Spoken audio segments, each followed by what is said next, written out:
Joy of joys, I tell you, we had an amazing guest at MardiGrass, Dr. Alex Wodak. He's flying back to Sydney tonight, and I thought he wasn't here. We discussed it, and suddenly he's here. It's great pleasure that you're here, and you're very lucky to welcome this man. This is the leading, I would say, drug law reform expert in Australia.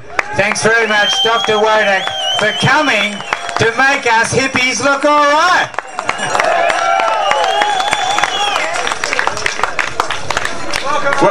Well, good afternoon, ladies and gentlemen. It's wonderful to be here, and you've got a very important battle, and the message I'm bringing to you is a message of hope.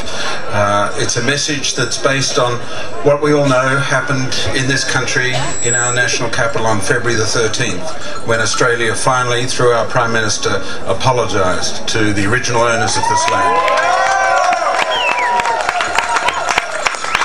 Now, every one of us knows that apology should have been offered decades ago, centuries ago, but it finally happened.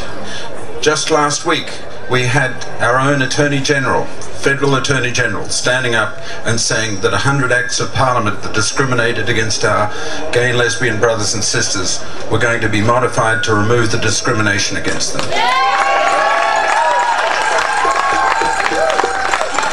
And everybody here today knows that those laws should never have been passed in the first place, and that should have been rectified centuries or decades ago, but finally it was rectified now, and we have to be grateful for that.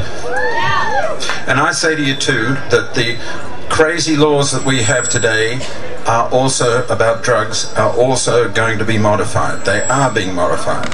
We will win that battle. We've already won the scientific battle about drug law reform, about harm reduction, and we'll win the political battle. The political battle's even more difficult to win than the scientific battle. And we'll never win the political battle without activists. The activists and the scientists and researchers and clinicians all have to work together on these difficult struggles. But we will win that.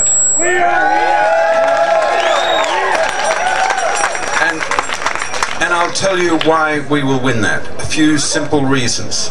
We don't have to have the debate here, but just a few simple observations.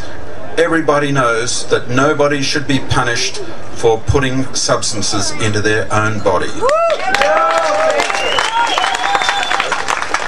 Of course, if those people are putting things into their body that ends up harming others, it's a different story. But people who do not harm other people should not be punished for putting substances into their own body.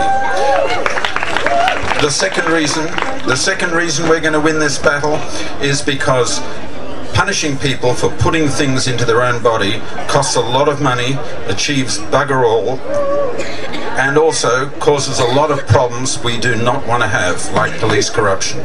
So, ladies and gentlemen, I urge you all, keep up your struggle. Write to your members of Parliament, write letters to the editor of newspapers, get on to Talkback Radio, make your voices heard. There are soon going to be more people who smoke cannabis in Australia than people who smoke cigarettes. And what we want with our drug laws, including our cannabis laws, are laws which do less harm to people than the laws we have at the moment. Thank you very much. I wish you all very best wishes.